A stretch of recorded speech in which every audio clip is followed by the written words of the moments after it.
But you have to understand this in context of the economy and what's going on. The welfare state is an encouragement to do two different things. One, if people come here illegally, they will receive benefits. In South Texas, I don't know how it is out here. In South Texas, literally hospitals and schools have been closed down because sometimes immigrants would come over and just go to school and go back across the border. So there has to be a limit to this. Also, the welfare state encourages some people, to take the welfare and not take the jobs they ought to be taking. And then there's a great need. Even today, there's a need for immigrant workers to come in this country. Less so than it was when we didn't have the recession.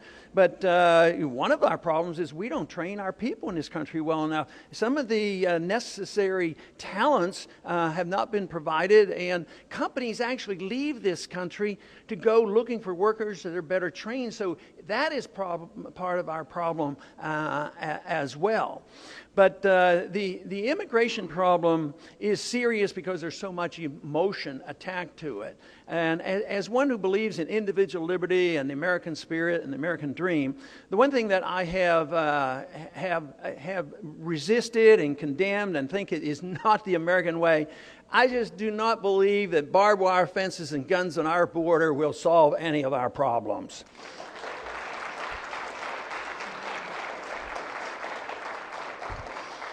I think we need more resources to handle our immigration services because they're lousy. I mean, we're losing jobs here because immigrants or even visitors have a harder time coming in. We have overreacted to 9/11, so even normal visitors, let alone people who want to come here to work and get working permits, this is hurtful because there's too much red tape. So we need a much better immigration service. But we need more resources. And somebody said, okay, yes, you'll vote for them because it costs you $10 billion to have this immigration service that you would like to make things more efficient.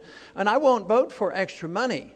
But I will vote to improve certain things in this country if we pay for it. Otherwise, we just go further into bankruptcy, which is going to destroy this country. So I would say that if we want more immigration services and a fairer system and make it more efficient, why don't we take the monies that we're wasting trying to settle the problems between the borders between Afghanistan and Pakistan and bring those troops home here and use those resources to have a much more efficient system here at home.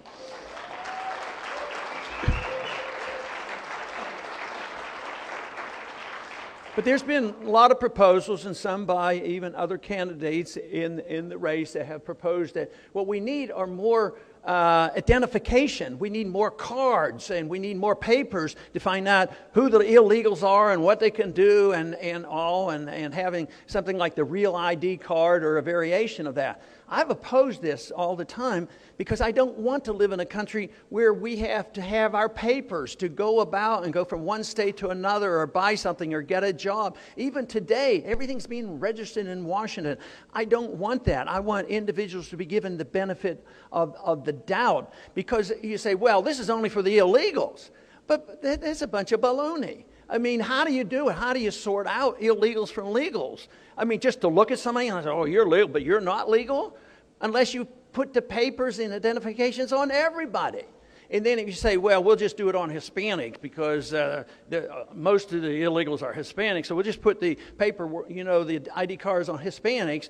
But then that obviously would be wrong. So it has to be on everybody. It's sort of like going to the airports. You don't get proper search warrants and stop people who look like they could be suspect. No, you have to take the liberties away from everybody. And even if you're 94 years old, you might have to strip your clothes off to make sure you're not carrying a bomb. That's the insanity of not being more discreet in watching what civil liberties are and obeying the law, which is the Constitution, that we can't be searched and we can't have our liberties violated without a proper search warrant. This is why I don't like the Patriot Act. The Patriot Act is detrimental not only to Hispanics, it's detrimental to all Americans because it undermines our Fourth Amendment.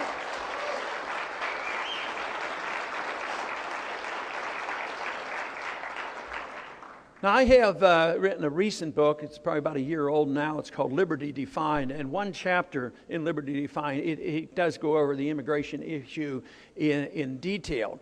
And quite frankly, it was not the easiest chapter to write, to defend the Constitution, to defend the obligation of the federal government, to be fair and open, and how do you handle all the problems. I make a strong point in there: the healthier the economy, the less the problems we would have, and I think most people agree with that. But what do you do in the meantime? The other problem, though, and you've heard this discussed in the debates, that there's a lot of controversy, is if we have, and nobody knows the exact number, if we have 15 million illegal immigrants here, okay, well, it's no big deal, just give them citizenship and let them start voting. Well, that means you don't believe in the law. That means anybody can come anytime they want and they can be in. I don't accept that position. I think we should have legal and generous immigration policy. And we should be very open to workers coming into this country and strive for a much healthier economy. But what is the solution? I don't think there's an easy, perfect solution to say that we endorse the principle that we shouldn't break the law. At the same time, we have to make a decision on how you handle people who have come illegally. And my suggestion is that, of course, if you shouldn't give up border security. Like I say, we should have more resources there to sort problems out and actually facilitate immigration and make it legal and remove the incentive to become illegal. But if we did this, we still have to deal with the whole area of the people who have been here for a long time. And short of saying we were going to reward you and say, well, you've been here a long time, we'll just give you citizenship and that'll solve all the problems. Well, that invites controversy too.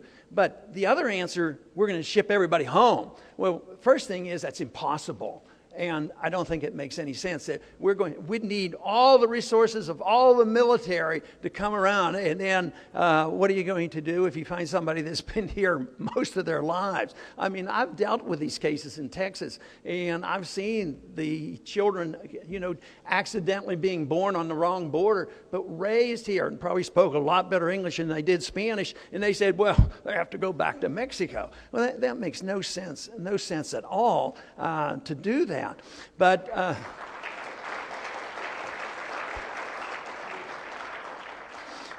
my suggestion, and it's open for discussion and criticism and changing it, because I don't think anybody has the absolute perfect answer to solve every single problem. My idea is, if an individual is found to be breaking the law and they have come here illegally, yes, serious consideration should be given to return to the country where they came from, because we don't need people coming here. But I would think 99% or a high percentage of people who come here because they believe in the American dream. That's the reason they come here.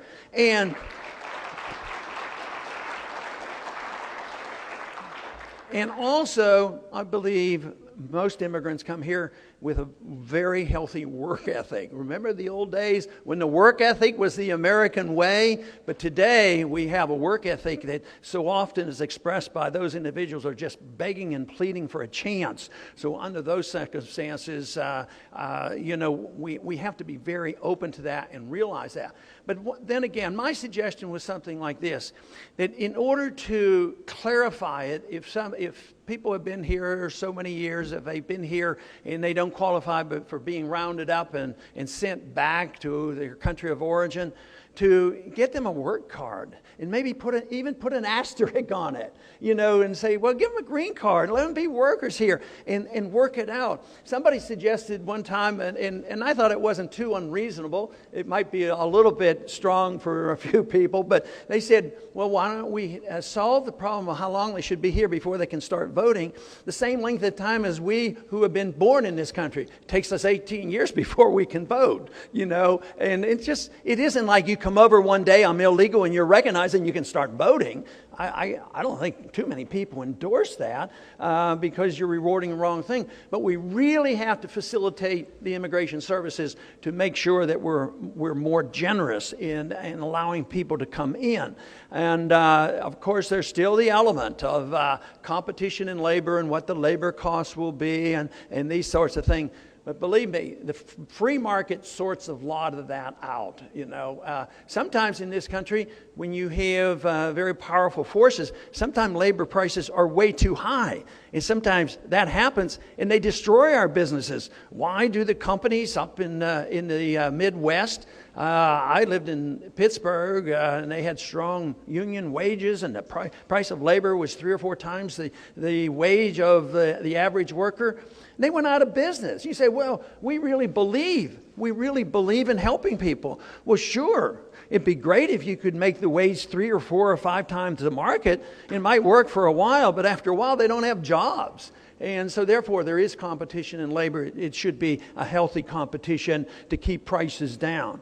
So under these circumstances, I think there's a lot that we can improve our relationships with everybody. But my goal in my lifetime is to make grouping of people and hyphenated Americans less significant. We should be Americans for one reason, because we're individuals. We should always have equal protections.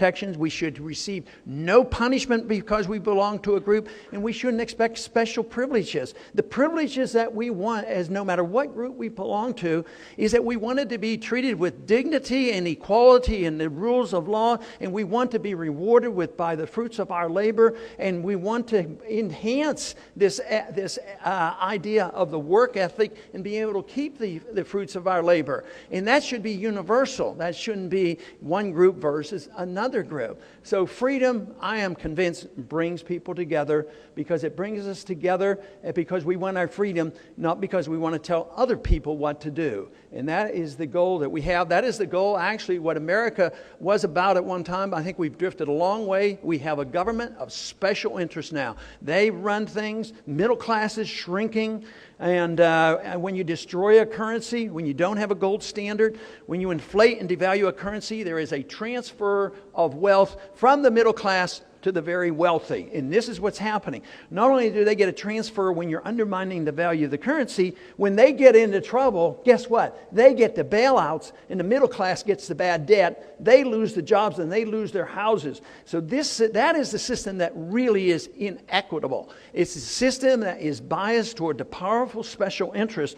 And what we need to do is make sure people understand what property rights are, what fairness in courts means, what sound money means, and what the incentive system means. Under those circumstances, you don't have companies who spend a lot more money on lobbying than they do in R&D. That's where our problem is today.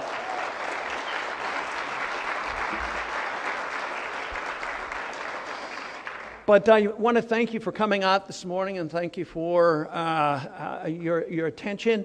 And I will be quite happy to take some questions. Thank you very much for being here today.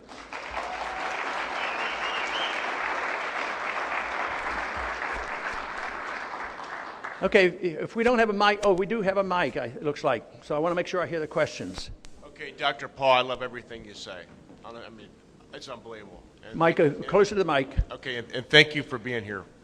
Okay, now, I also believe in sound money and gold and silver standard, but at what price would gold have to be before it would be commensurate with the dollars in existence now? Okay, that's a very important question about how you return to a gold standard. When we went off the gold standard, it was $35 an ounce. One time it was $20 an ounce, and then they wanted to inflate for World War I and then for the Depression, so it went to $35 an ounce. And now the question is what should it be for the conversion? It's unknown. We do not know. But it depends on what the government does. If the government keeps printing money, you can't have a firm conversion ratio. But if the one time in history that you can look to find out how it could be done, it was after the Civil War. Gold had gone to $200 an ounce, but we were off the gold standard from 1861 to 1878. And they had a plan in 1875, a 3-year plan to go back to $20 an ounce. But what they did was they quit spending, they balanced the budget, they quit printing the money, and we weren't fighting wars overseas, and we didn't have a welfare state. And actually back then, they actually believed the government when they said that they wouldn't keep spending money. So finally, the price of gold came down over 3 years period. It was $20, and it was a non-event. In the 1920s, after World War I, The English went back on the gold standard at their old amount, but didn't quit spending the money. It was a total failure, and it discredited going back to the gold standard. So you have to have a transition period, and the market would determine it. The market right now says it should be at $1,700, but a lot of people wouldn't trust that. As long as you keep printing money and running up debts, they're going to abuse it. It could be $2,000, $3,000, or $4,000.